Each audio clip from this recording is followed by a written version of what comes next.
내가 뭐를 가졌는지 또 내게 뭐가 없는지 그걸 아는 게 인생을 생각하는데 참 중요하다고 생각합니다. 나는 많이 아는 것 같은데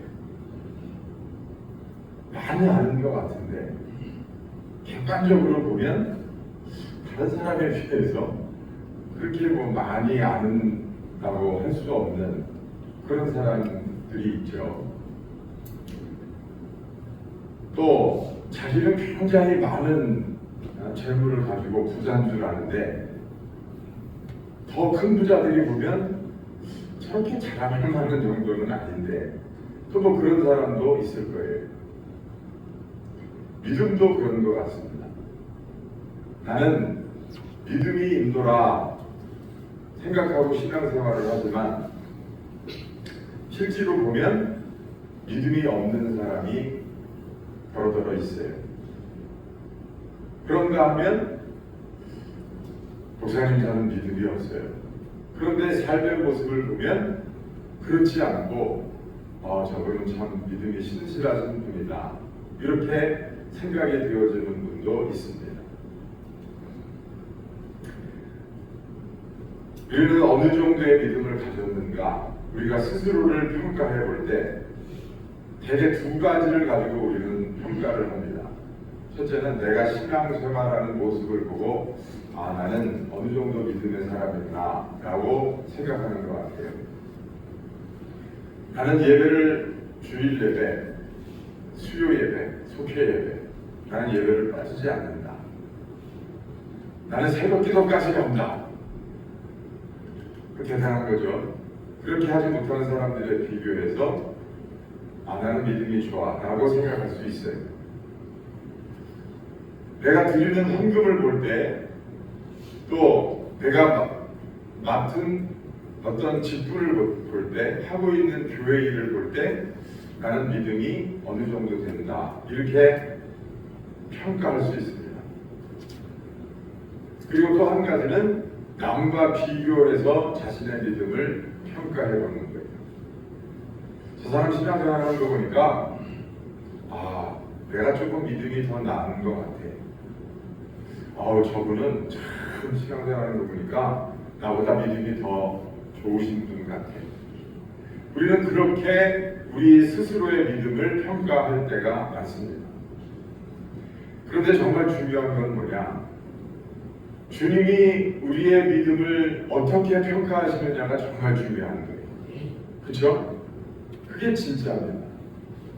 남이 평가해 주는 것도 아니고 내가 스스로 평가하는 것도 맞는 게 아니에요. 그럼 주님이 우리의 믿음을 어떻게 평가하실 것이냐? 그럼 우리가 어떻게 알 수 있느냐? 주님은 어떨 때 사람들의 믿음을 좋다고 하셨는지 우리가 그걸 보면 알 수 있지 않겠어요? 첫째는 행함이 있는 믿음을 예수님은 칭찬하셨어요. 행함이 있는 믿음. 다시 말해서 입으로 아무리 천상유수처럼 믿음 있는 사람처럼 말을 해도 그거하고는 상관없이 행함이 있는 믿음이냐 입으로만 하는 믿음이냐 그걸 우리가 생각해 봐야 된다는 거예요. 야고보서 2장 17절에서 18절 말씀 보니까 이와 같이 행함이 없는 믿음은 그 자체가 죽은 것이다. 행함이 없는 믿음, 다시 말해서 입으로만 하는 믿음은 그 자체가 죽은 것이다. 어떤 사람은 말하기를 너는 믿음이 있고 나는 행함이 있으니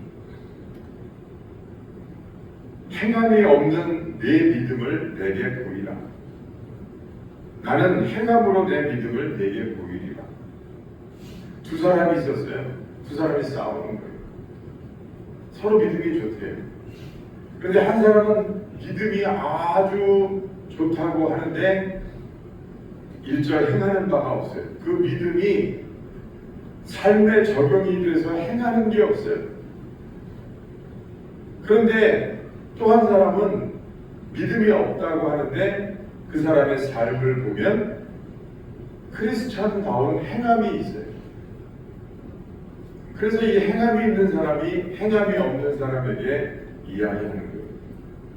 당신의 믿음이 어디 있어? 내게 보여주시오.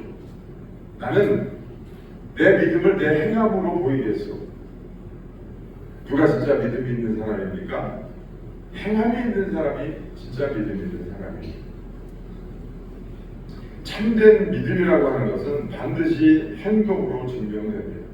입술로만 믿습니다, 믿습니다 해도 삶이 전혀 바뀌지 않는다면, 그 사람의 언행 심사가 똑같다면 어떻게 그 사람이 믿음 있는 사람이라고 할 수 있겠어요? 믿으면 영혼이 바뀝니다. 믿으면 실질적으로 살아있는 믿음이 있으면 영혼이 바뀌어요. 믿습니까? 네. 영혼이 바뀌는 것은 우리가 느끼지 못해요. 처음에는 영혼이 바뀌면 뭐가 바뀔까요? 생각과 마음이 달라져요. 사람은요 양파 같아요. 양파. 겉에는 육신이지만 그 속에는 멘탈이라는 게 있어요. 마인드라는 게 있어요. 정신과 마음, 정서 이런 것들이 그 속에 있어요. 그리고 그거보다 더 안쪽에는 속사람이 있어요. 스피리추얼 빙, 영적인 존재가 안에 있다.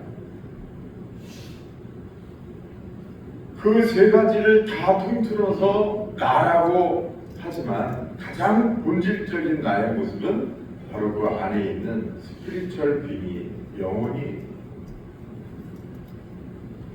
그게 가장 나다운 나예요. 근데 우리는 어떻게 생각합니까? 껍데기의 나가 진짜 나인 줄 알아요. 혈액형은 B형, 키는 180, 체중은 몇, 성격은 어떻고, 사회적으로 어떤 직장에 다니고 이게 자신인 줄 알아요. 그건 껍데기. 그 사람이 변화되는 거는요 속사람에서부터 변화가 돼야 돼요. 속사람이 변하면 그 사람의 정신과 마음은 저절로 변하게 돼요. 변하기 싫어도 변하게 돼 있어요. 정신과 마음이 변하면 삶이 변합니다. 삶의 모습이 달라져요. 그래야 그게 진짜 살아있는 믿음입니다. 삶의 모습이 달라지면 여러분 육신도 하나님이 강건케 하시는 줄 믿습니다. 행함이 있는 믿음이 바로 살아있는 믿음이에요. 오늘 본 말씀 보니까 백부장이 나와요. 백부장은 100명의 부하를 거느린 로마에서 주둔한 중대장이에요. 요즘 말로 하면 중대장. 그런데 이 백부장은 종을 긍휼히 여기는 마음을 가졌던 것 같아요. 예수님께 그 백부장 종이 병들어서 그 종을 고쳐달라고 예수님께 나왔어요. 근데 사람들이 이야기합니다. 그 백부장의 신실함을 사람들이 알기 때문에 예수님께 그 백부장이 좋은 사람이라고 추천을 했습니다. 그러니까 예수님이 가만히 보니까 사람이 믿음이 있어요. 그래서 내가 네 종을 고쳐주마. 가자. 어디 있냐? 그들이 백부장이 펼쳐 뛰는 거예요. 주님 오시지 않아도 됩니다. 주님이 저희 집에 오시는 것을 감당하지 못하겠나이다. 말씀만 하옵소서. 내 종이 낫겠나이다. 예수님이 깜짝 놀라셨어요. 예수님이요 사람들이 말하는 거 보고 깜짝 놀라실 때가 몇 번 있었어요. 베드로가 주는 그리스도시요 살아계신 하나님의 아들이신다라고 말할 때 깜짝 놀라셨어요. 그거는 예수님이 너무나 기다리던 대답이었기 때문에 깜짝 놀라셨어요. 그런데 이 백부장이 이 믿음의 고백을 할 때 예수님은 진짜 이런 믿음을 이스라엘에서도 본 적이 없다. 그러시면서 그 백부장을 칭찬하셨어요. 그 백부장의 믿음이 어떤 믿음이었습니까? 말씀만 하옵소서. 내 중에 병이 낫겠나이다. 말은 보이지도 않는 거예요. 근데 그 말이 한참 떨어져 있는, 몇십 떨어져 있는 그 종의 병을 낫게 한다고 그렇게 예수님이 말씀하신 것도 아니고 종이 자기 입으로 고백을 한다고 하는 건 보통 일이 아닌 거예요. 그 말은 예수님이 말씀하시면 능치 못함이 없습니다. 하나님이 바로 당신의 아버지, 당신을 보내신 하나님은 말씀으로 세상을 창조하신 분이고 그 하나님께서 이 세상의 주인이시고 우리는 그의 피조물입니다 하는 그 고백과 똑같은 거예요. 그러니까 예수님이 칭찬하시는 그 믿음의 칭찬을 보면은요, 다 주는 그리스도시요 살아계신 하나님이신다라는 그 고백과 다 일맥상통하는 거예요.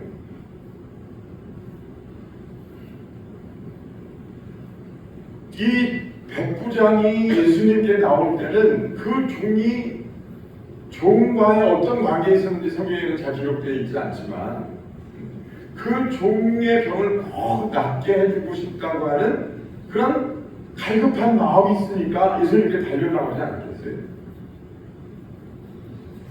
아니 다른 사람을 시켜서 예수님 좀 모시고 와라. 지금 종이 병 들었는데 그렇게 해도 되는데 자기가 뛰어왔어요. 그 마음이 다급한 그런 심정인데 아니 예수님이 지금 오신다고 하는데 말이에요. 아닙니다. 안 오셔도 됩니다. 아 그래? 알았어. 그러면 혹시 내가 기도하다가 내가 가서 안수하고 기도하는 건 몰라도 내가 여기서 기도하다가 안 나올 수도 있는데 인간적으로 생각하면 그럴 수도 있는 거 아니에요? 그런데 이 백부장은요 믿음이 있었어요. 그 믿음이 바로 살아있는 믿음이고 그 믿음이 바로 행하는 믿음이에요. 그런 믿음을 마음속에만 가지고 있는 것이 아니라 그 믿음이 주는 그리스도시로 살아계신 하나님의 아들이시고 말씀만 하시면 능치 못할 일이 없다고 하는 사실을 마음과 생각으로 믿는 게 아니고 삶에 적용을 했단 말이에요. 삶에 적용을 했어요. 행동에 적용을 했어요. 그래서 예수님께 칭찬받는 거예요.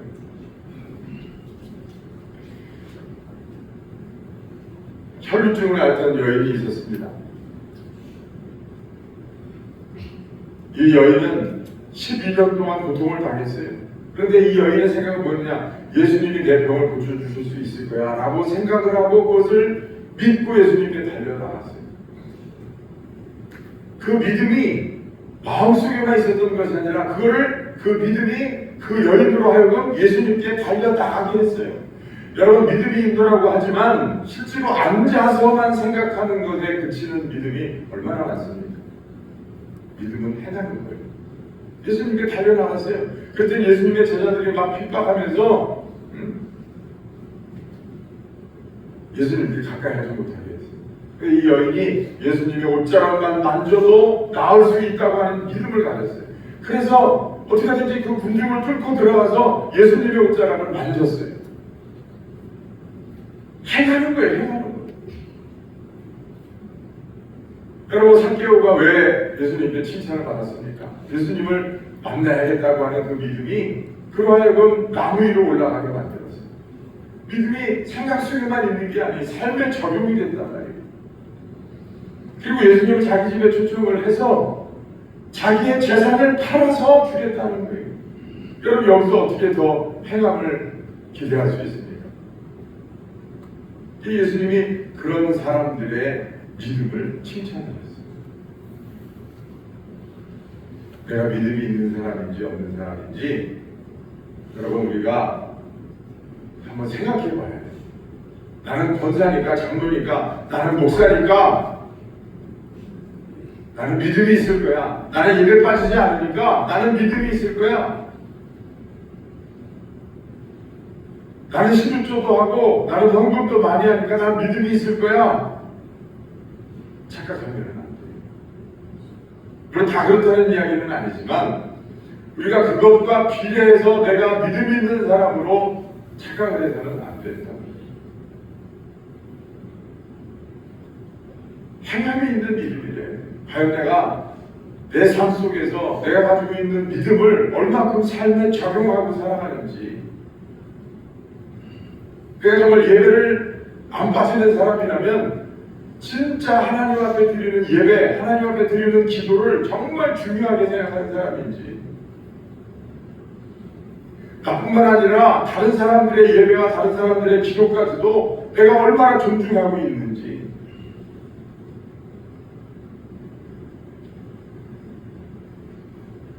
그러면 내 삶의 행함으로 나타나야 돼요. 중풍병자들이 있었습니다. 그 중풍병자들은 자기 친구가 중풍병에 걸려서 예수님께 데리고 나가서 병고침을 받으려고 하는데 자신들이 계획했던 바가 무산이 되게 됐어요. 사람들이 워낙 많고 인산인해를 입어서 친구를 예수님께 데리고 갈 수가 없었어요. 그렇지만 그들은 이 친구를 예수님께 데리고 가면 병이 나을 수 있다. 그러나 예수님을 만나지 못하면 이 병은 낫지 못한다. 그 믿음이 있었어요. 그 믿음을 현실적으로 행함에 옮기기 위해서 지붕 위로 올라가서 지붕을 뜯고 거기서 승승을 내리는 거예요. 여러분 상상을 해보세요. 이게 얼마나 힘들고 어려운 일이에요.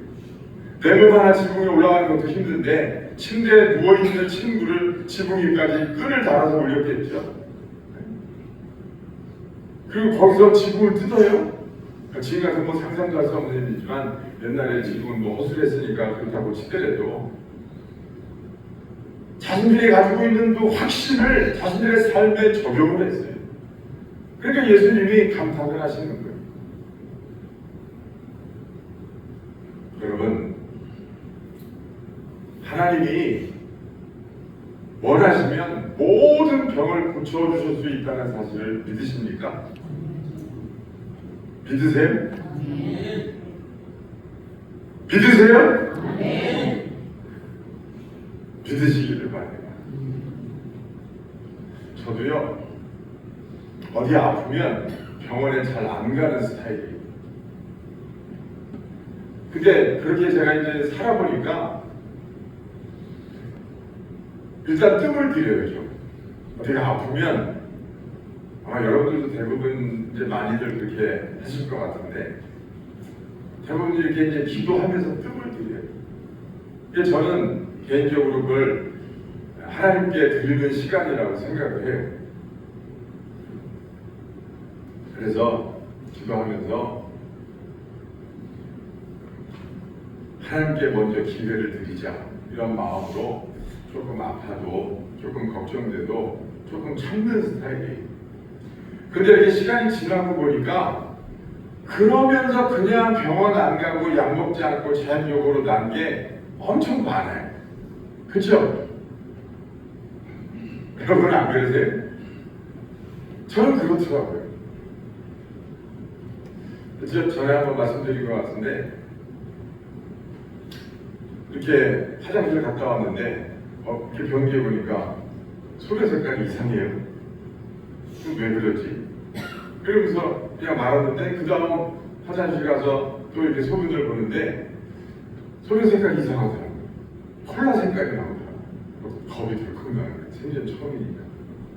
그래서 걱정 세상같이 하고서 그 다음에 이제 소변 볼 때를 기다리면서 조금 하면서 이렇게 봤는데 피가 섞여 나오는 거예요.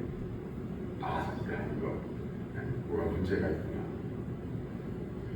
그 병원에 가야 되는데 그래도 기도해보자. 그래서 기도했어요. 근데 한 며칠 이렇게 기도하고 그러는데 기도하는 속에 마음이 평안해지고 마음이 좋더라고요. 되게 이제 그 응답이 주어지기 전에 마음을 먼저 하나님이 편안하게 하시는 것 같아요. 경험적으로 제가 보면. 근데 점점 다시 이렇게 그 소변이 묽어지고 밝아지고 괜찮더라고요. 그래서 잘 넘어갔어요. 하나님의 은혜인 줄 믿습니다. 저는 또 어떤 믿음을 가지고 있냐면 하나님이 기도해서 고쳐주신 것은 다시 그 병으로 망하지 않는다. 그런 믿음을 가지고 있어요. 여러분, 하나님께 먼저 시간을 드리는 거 나쁜 거 아니잖아요. 그렇죠? 근데 어디가 아팠다 그러면 그거 무조건 병원 가야 돼.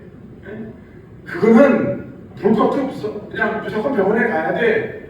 이렇게 생각하는 것보다 우리가 그래도 믿는 사람인데 조금 숙려 기간을 가지면서 하나님 앞에 조금 기도하면서 하나님이 내게 이런 일을 통해서, 이것도 하나님이 허락하셔서 있는 일인데 사람이 살다 보면 아플 수 있죠.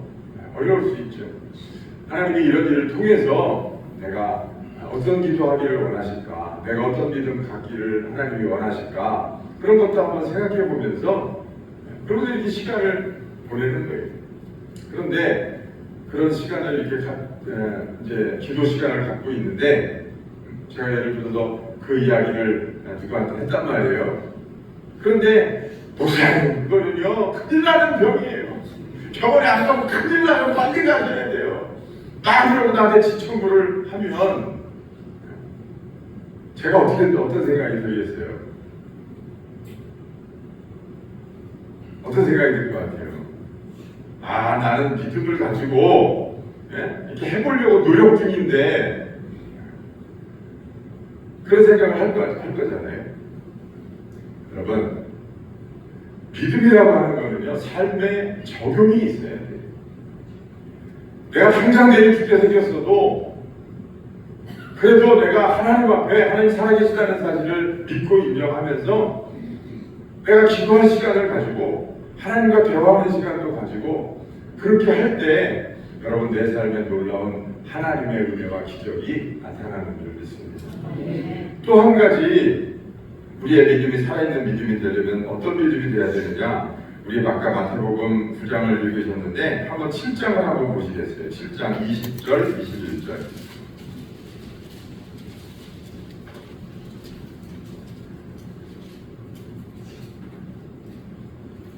7장 20절, 21절.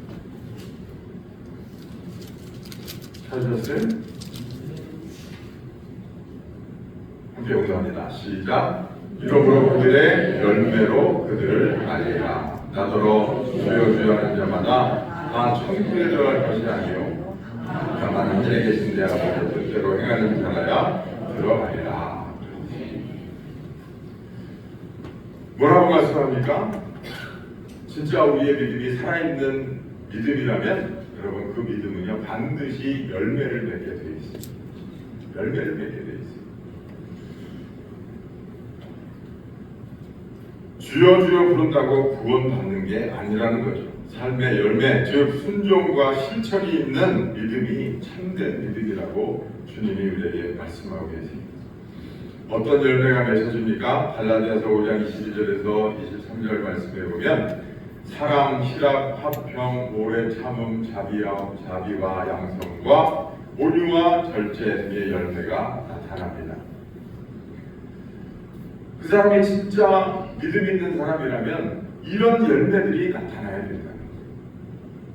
여러분, 믿음이 자라납니까? 안 자라납니까? 네? 믿음이 자라나요? 안 자라나요? 자라납니다.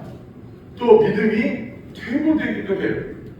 믿음은 항상 고정적이지 않고 믿음이 큰 믿음이 됐다가도 작은 믿음이 될 때도 있고, 믿음이 정말 칭찬받을 만한 믿음이 될 때도 있지만, 그러나 그 믿음이 부끄러운 믿음이 될 때도 있어요. 내가 믿음이 자라서 칭찬받을 만한 풍성한 믿음을 갖는다면 내 삶에도 여러분 풍성한 그 믿음의 열매들이 나타나야 되는 거예요. 어떨 때는 마음이 강팍해서 다른 사람을 용납하고 다른 사람을 용서하는 마음이 크지 않다가도 우리가 어떻게 은혜를 받고 그 은혜로 인해서 믿음이 자라나고 성숙하고 나면, 그러면 다른 사람을 더 포용하고 용납할 수 있는 그릇도 커져야 되는 거예요. 여러분, 열매라고 하는 게 무슨 뭐 전도를 많이 하고 무슨 헌금을 많이 하고 그런 것만 열매입니까? 내 사랑의 포용의 그릇이 커지면 그게 여러분 열매예요. 인내할 수 있는 용량이 커지면 여러분 그게 열매입니다. 내 믿음의 그릇이 커지고 하나님의 칭찬이 커질 때 여러분 그게 진짜 하나님이 기다리시는 그런 열매가 된다. 그런데 열매가 하나도 없어요. 그래서 크리스찬으로서의 열매가 하나도 없단 말이에요. 이 갈라디아에서 말씀하고 있는 사랑도 없고 희락도 없고 화평도 없고 인내도 없고 자비도 없고 온유도 없고 절제도 없고, 그런데도 나는 믿음이 있는 사람을 계속 착각해서는 안 된다 이 말이에요. 그래서 우리는 열매를 보고 알아야 된다. 우리가 잘 아는 수로보니게 여인이 있습니다. 마태복음 15장에 나오는 수로보니게 여인은 자기 딸을 고치기 위해서 예수님께 나왔어요. 그런데 예수님이 처음에는 침묵하셨죠. 그런데 이 수로보니게 여인이 예수님이 자녀의 떡을 주에서 딸에게 주기 마땅치 않다 그러셨는데도 불구하고 이 수로보니게 여인은 그 말을 받아들이고 용납하고 인정하고, 주님 그렇습니다. 저는 개 같은 여자입니다. 그러나 개도 주인의 상에서 떨어지는 부스러기가 있어야 살지 않습니까? 은혜를 베풀어 주옵소서. 이 여인은 이 열매 중에, 성경의 열매 중에 어떤 열매에 속한 사람일까요? 어떤 열매가 있는 여인일까요? 온유와 인내의 열매가 있는. 만약에 겸손과 인내의 열매가 있는, 만약에 이 여인이 교만했으면 그 말을 듣고 혈기를 부리고 그 자리를 떠나갔을 거예요. 그런데 이 여인은요, 그 말을 듣고 마음이 겸손한 마음을 가지고 주님 앞에 나왔기 때문에 그걸 참을 수 있었어요. 받아들일 수 있었어요. 인내할 수 있었어요. 어떤 사람은 그냥 자기가 조금만 속상한 말 한마디만 들어도 교회를 나오니 마느니, 시험을 들었느니 말았느니, 나 진짜 왜 이렇게 교회를 나오니 안 나오니 소리는 그렇게 잘해요. 네? 한번 좀 이 저녁에 한번 여쭤보십시다. 누구 위에서 교회 나오는 거예요? 시험 들었어요. 누구 시험 들었어요? 누구 교회 안 나온대요? 그런 말을 하는 거를 자체를 부끄러운 말로 알아야 돼요. 이게 자랑이 아니에요, 여러분. 이 수요예배 나오시는 분들은 그런 분들이 없기 때문에 제가 말씀을 드리는데, 대개 이제 믿음의 뿌리가 약한 분들이 되게 그런 말씀을 많이 하시더라고요. 여러분, 이 여인은요 굉장히 모욕적인 말을 들은 거예요. 어떻게 보면 욕을 먹은 것과 같은 거예요. 그런데 이 여인은 그 말을 그대로 받아들였어요. 그리고 인내했어요. 뭐가 열매입니까? 이게 믿음의 열매란 말이에요. 제자들이 보기에는 그 여인은 믿음이 있는 여인 사람하고는 관계가 없는 사람이에요. 죄인이라고 해요. 죄인. 혈루병, 또 딸이 귀신 들려가지고 나온, 예수님 앞에 나온 이 여인들은요 다 부정한 여인들이었어요. 믿음하고는 상관없어요. 그런데 예수님은 그 여인의 그 열매를 보고서 그 믿음이 살아있는 믿음이라고, 큰 믿음이라고 예수님이 칭찬하셨어요. 여러분, 내가 가지고 있는 믿음이 어떤 믿음인지 그것을 한번 점검해보는 그런 저녁이 되기를 주님으로 축원합니다. 우리가, 저도 목사지만 목사만큼의 믿음이 있다라고 생각하지 않아요. 절대 그렇게 생각하지 않아요. 내가 목사니까 장로님들보다 믿음이 있다, 권사님들보다 믿음이 있다, 절대 그렇게 생각하지 않습니다. 어떨 때 보면 정말 집사님보다도 못한 제 자신을 보면서 땀을 치고 한탄할 때가 많아요. 솔직히. 근데 아마 저뿐만 아니라 여러분들도 그러실 때가 많이 있을 것 같아요. 내 믿음이 정말 살아있는 믿음인지, 성장하고 있는 믿음인지, 열매가 있는 믿음인지, 행함이 있는 믿음인지 우리가 그걸 한번 따져봐야 되겠습니다. 예수님은요, 믿음이 큰 사람을 보고, 살아있는 믿음을 소유한 사람을 보고 예수님은 많이 칭찬을 하셨어요.